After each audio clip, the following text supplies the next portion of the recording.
আপনার জীবনের সবচেয়ে বড় ভয়, দুশ্চিন্তা আর সমস্যার সমাধান লুকিয়ে আছে 18টি অধ্যায়।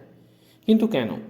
আপনি কি জানেন আপনার প্রতিদিনের মানসিক সংঘাত আর অর্জুনের বিষাদ যোগ আসলে একই কথা?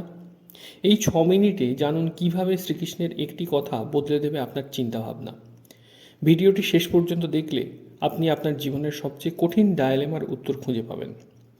নমস্কার বন্ধুরা, ভগবদ্গীতা ও ভগবদ্গীতা জ্ঞানের ওপর বহু মানুষ বহু যুগ ধরে কাজ করে আসছেন। আপনিও গীতার অনেক রকম ব্যাখ্যা শুনেছেন, কিন্তু আমি সাহিত্য সরকার আপনাদের সামনে প্রস্তুত করছি ভগবদ্গীতার একটি নতুন ব্যাখ্যা। এমন কি বিশেষত্ব আছে গীতাতে? গীতাতে যা বিশেষভাবে বর্তমান তা হলো শ্রীকৃষ্ণ। বাকি আমরা সকলে নিমিত্ত এবং সাধন মাত্র। আজকের দিনে এই গ্রন্থ আমাদের নতুন করে মার্গদর্শন করুক, এই প্রচেষ্টা আমার থাকবে। গীতাকে আমরা সকলে সহজে বুঝতে পারি আর দৈনন্দিন জীবনের প্রয়োগ করতে পারি। বলা যায় গীতার ওপরে অনেক কিছু বলা হয়েছে এবং অনেক কিছু শোনা হয়েছে। এটি এমন একটি গ্রন্থ যার ওপর অনেক কিছু লেখা হয়েছে। এমন কি আছে গীতাতে যে সময়ের উপযোগী, সময়ের সঙ্গে আরও বেশি আবশ্যক ও মার্গদর্শক হয়ে উঠছে? একদম সাধারণ ভাষাতে যদি বলি, তবে ভগবদ্গীতা হলো একটি উত্তর। পৃথিবীর সব প্রশ্নের উত্তর হলো ভগবদ্গীতা। জীবনে এমন প্রশ্ন বাকি নেই যার উত্তর শ্রীকৃষ্ণ গীতায় দেননি। আমাদের মন ও মস্তিষ্কে কোনো ভয়, সমস্যা, চিন্তা, কোনো রকম আবেগ, কোনো রকম দ্বিধা, দুনিয়ার সমস্ত ধর্মসংকট এবং ডায়ালেমার উত্তর হলো এই গীতা। ভগবদ্গীতাতে মোট 18টি অধ্যায় আছে এবং প্রতি অধ্যায়ে বেদ ও উপনিষদের সারমর্ম আছে। আরে আপনি বেদ উপনিষদ ভেবে ভয় পেলেন নাকি? ভাববেন না যে এটি আপনার বোধের বহির্ভূত। এর প্রতি অধ্যায়ে, প্রতি শ্লোকে আপনি নিজেকে অর্জুন বলে মনে করুন। চিন্তা করলে দেখা যায় যে অর্জুনের প্রতিটি শঙ্কা, সমস্যা, ভয় আসলে আমাদেরই দৈনন্দিন সমস্যা। আর প্রত্যেকটি সমস্যার সমাধান দিচ্ছেন স্বয়ং শ্রীকৃষ্ণ। শ্রীকৃষ্ণকে শুধু অর্জুনের সারথি ভাববেন না, তাকে আপনার জীবন সারথিও মনে করুন। ওনার কথা মতো যদি আপনি আমি চলতে পারি, তবে আমি নিশ্চিত বলতে পারি আমরা সব সমস্যা উতরে যেতে পারব। জ্ঞান, ধর্ম ও গ্রন্থের বড় বড় কথা আমার দ্বারা হবে না বন্ধু। এখানে জীবনের প্র্যাকটিক্যাল সত্য ও প্র্যাকটিক্যাল সমস্যার কথাই আমরা বলবো। তাহলে চলুন ঘুরে আসি গীতার 18টি অধ্যায়ের সফরে। অধ্যায় 1, অর্জুন বিষাদ যোগ। অধ্যায় শুরু হচ্ছে ধৃতরাষ্ট্রের প্রশ্ন দিয়ে। উনি জানতে চাইছেন যুদ্ধে কি হচ্ছে, তাঁর পুত্র দুর্যোধন ও তার সেনা কি করছে, এর সঙ্গে পাণ্ডুপুত্রদের সেনা কি করছে। এরপর থাকছে দুই সেনার রথী মহারথীদের বর্ণনা ও সর্বোপরি অর্জুনের বিষাদ, অর্থাৎ তার দুঃখ, সমস্যা ও ধর্মসংকট। আসুন শুনি অর্জুন বিষাদ যোগ। ধৃতরাষ্ট্র সঞ্জয়কে জিজ্ঞাসা করলেন, ধর্মভূমি কুরুক্ষেত্রে যুদ্ধ করার জন্য সমবেত আমার পুত্রগণ ও পাণ্ডুর পুত্রগণ কি করছে? ধৃতরাষ্ট্র জানতে চাইলেন যে যুদ্ধক্ষেত্রে আসলে কি হচ্ছে। ধৃতরাষ্ট্র চোখে অন্ধ ছিলেন, মন ও মস্তিষ্কে নয়।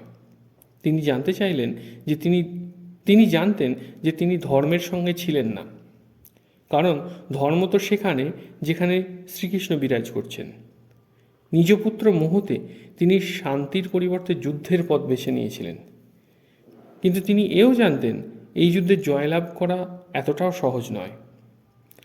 আমরা দৈনন্দিন জীবনে যখন কিছু ভুল করি, তখন নিজেরাই বুঝতে পারি যে আমাদের কর্মের ফল হয়তো ভালো হবে না। আর এমনটাই ধৃতরাষ্ট্রের সঙ্গেও হচ্ছিল। তিনিও এমনি ভয় ও আশঙ্কায় ছিলেন। সঞ্জয় দিব্যদৃষ্টিতে দেখলেন এবং বললেন, হে রাজন, দুর্যোধন পাণ্ডব সেনা বহুকে দেখছেন এবং গুরু দ্রোণাচার্যের সঙ্গে কথা বলছেন। সঞ্জয় দিব্যদৃষ্টির অধিকারী ছিলেন। যুদ্ধ থেকে দূরে থেকেও তিনি যুদ্ধ দেখতে পেতেন। তিনি যা দেখছিলেন তাই বলছিলেন, তিনি নিজে থেকে কিছু বলেননি। দিব্যদৃষ্টিতে যা দেখছিলেন সেটাই বলছিলেন। মানে আমরা যেমন রানিং কমেন্ট্রি শুনি, সেই রকম একটা কিছু অনুমান করে নিন। ঘটনাটি তারই দিব্যদৃষ্টি বা ডিভাইন ভিশনের চমৎকার, যে আমরা গীতা শুনতে পেলাম। হে আচার্য পুত্র, দ্রুপদপুত্র ধৃষ্টদ্যুম্ন আপনারই বুদ্ধিমান শিষ্য। পাণ্ডব সেনার এত বিশাল ব্যূহ ধৃষ্টদ্যুম্নই রচনা করেছেন। ব্যূহ রচনার অর্থ হলো এক বিশেষ শৈলী, যে শৈলীতে সেনাগণ যুদ্ধ করার জন্য প্রস্তুত হয়ে দাঁড়িয়ে আছে। এটি এমন ব্যূহ যে কেউ সেই সেনার দলে বাইরে থেকে প্রবেশ না করতে পারে, যদি প্রবেশ করেও যায় তবু সে যেন বেরোতে না পারে। বন্ধু, যখন আমরা কোনো সমস্যাকে দেখি তখন বিরাট বড় দেখায়, আর মনে এই ধারণাও থাকে আমরা যদি এতে ঢুকি তাহলে কি হবে। আমরা কি আর বেরোতে পারবো? আমরা কি বাঁচতে পারবো?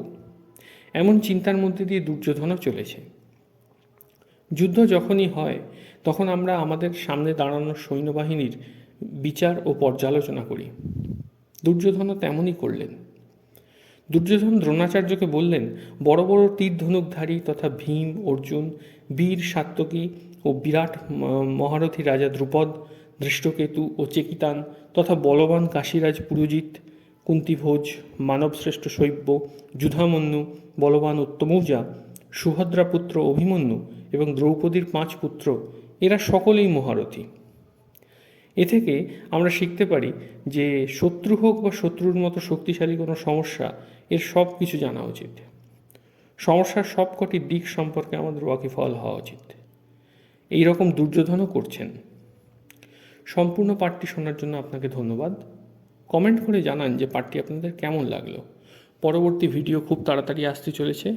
আপনি যদি এই চ্যানেলে প্রথমবার আসেন তাহলে লাইক, শেয়ার এবং সাবস্ক্রাইব করতে ভুলবেন না। ধন্যবাদ।